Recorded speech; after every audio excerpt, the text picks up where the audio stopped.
What's up, YouTubers? Greg at Fully Tech again. We got a Donzi in the shop with a 350 small block in it. And boat's in for a trim pump repair. Actually, wasn't a lot wrong with it. We just put some oil in it. We'll have to look for some leaks, but nothing serious. Went through that. Then we were looking at his Bennett trim tabs.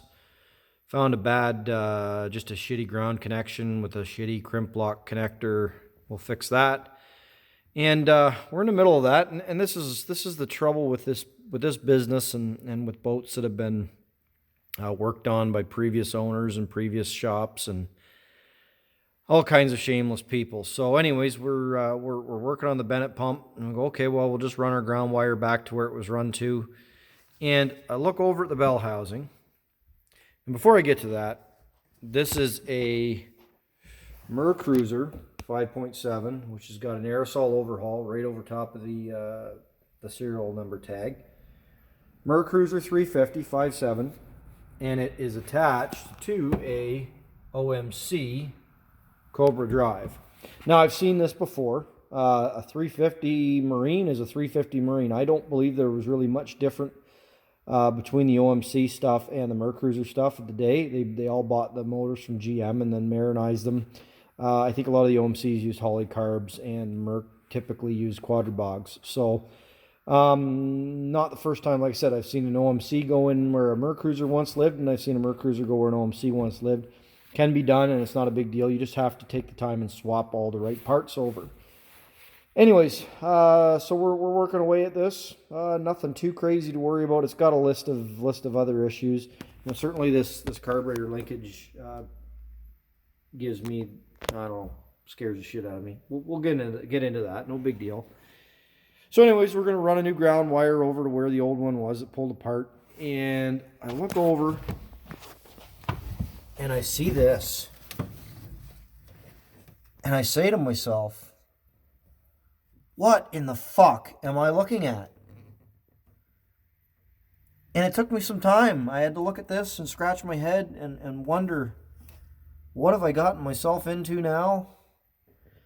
You know, what am I going to tell this customer who just bought this boat in the fall, hasn't even really run it much? What do I tell him? So I got my Sierra books out, and I got on marineengine.com, and I started doing a bunch of detective work, looking at different parts and pieces and trying to understand why this is like this. So clearly some backyard, I'm not going to say even a mechanic or marine tech, because no responsible person would do this shit. Trying to understand what's so necessary, why this was even done. Finally, I think I figured out what's going on. So we've got the OMC bell housing, and you have to run the OMC bell housing to mate up with the OMC transom plate. The Mercruiser one just won't get along with the OMC bits. I get that. One thing that will get along, though, to some degree, is the splines on the coupler, on the drive coupler right here. Oh yeah, here's more friggin' shitty butt connectors. We'll get to that.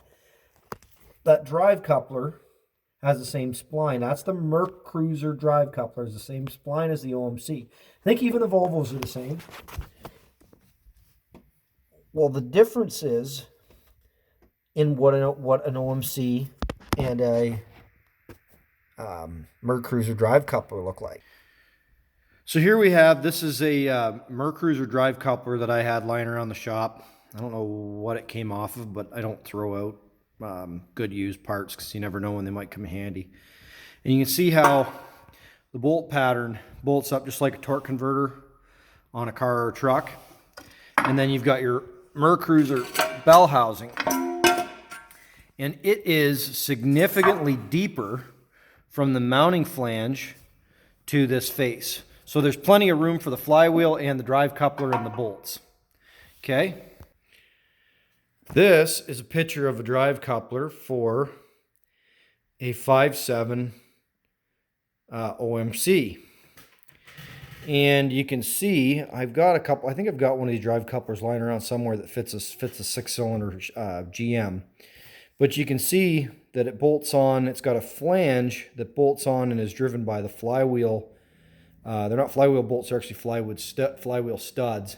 I think those studs are about $15 a piece. You can only get them through Bombardier. There might be a Mercruiser number for them too. I'll have to do some digging, see what I can come up with. But the studs alone are probably going to be the better part of $100 by the time we get nuts and bolts, or nuts and washers and stuff for them.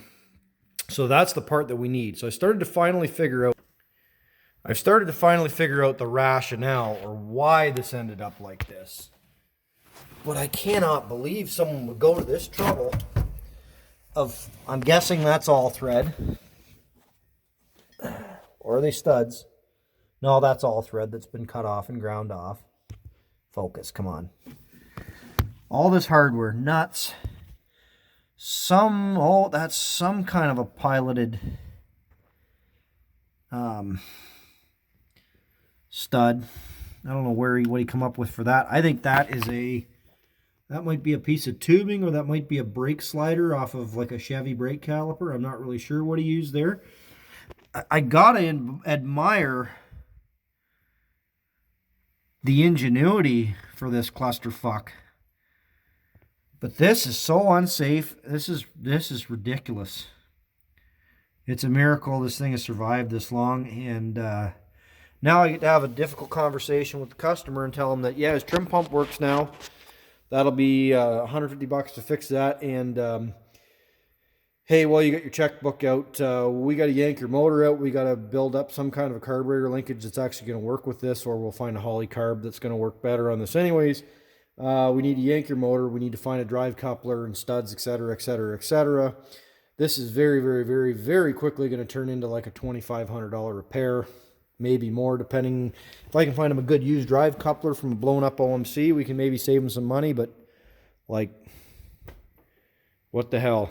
And shame on the person who sold this boat, probably knowing what was going on under the hood. So here you go. Bust out another 1,000 or 2 or 3. Fully Tech Marine.